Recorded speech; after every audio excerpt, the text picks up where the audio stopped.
I'm not going to review over 300 years of history. That is a complete degree program. I leave that to the educational community.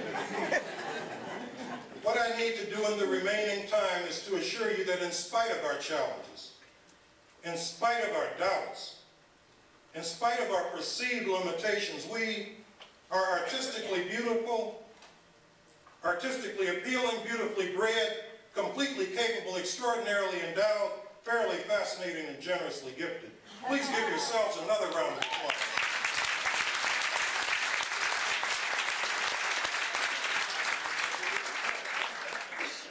Our challenge is to focus upon the faith and strength and tenacity that has brought us this far.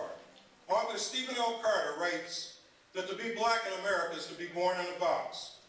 He writes that on the box is a label. The box is not of our own making. The label is not of our own choosing. My label would say that I, with a persuasive aptitude of less than 20 percentile, would never become a speaker or an author. My label would say that I, who spent several semesters in the same algebra class at Tri-C, could not possibly be awarded the prestigious Investment Education Award. My label would say that I would not return to Capital University at age 49 to pursue additional education and a second career. Those who know me well understand that it is not the box, it is not the label, it is our contents that make our reality. What does your label say? What's stopping you from becoming that person that you have it within you to become? 2.5 years ago, as I completed the Les Brown Speaking for a Living workshop, Les told us that 1 out of 69 people, he said, 1, possibly 2 of you will go on to the world and make a difference.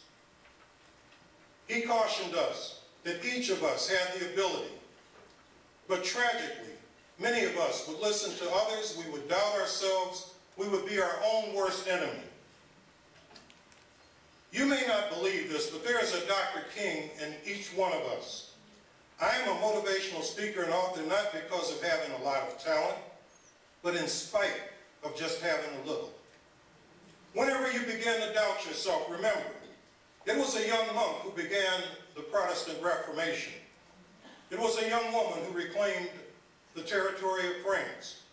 It was a young African American from East 87th and Cedar Avenue who shattered the myth of Hitler's super race. Grandma Moses did not paint her first picture until the age of 80.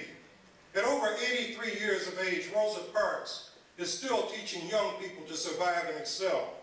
Mother Teresa, having been on her deathbed several times, is still making a difference in the lives of others. You are never too old, too young, too black, or too white. Armed with a strong heart, a made-up mind, and the proper attitude, there's practically nothing you cannot achieve. Circumstance does not dictate your reality. Action does. We must do the work that must be done. We live in a nation that has the capacity to allow man to walk safely on the moon. It is a nation where few of us can walk safely in our neighborhoods. We must change that situation by our concern and our involvement. We live in a nation that could locate Noriega, remove him from his own country, convict and imprison him, but cannot find the drugs in our neighborhood.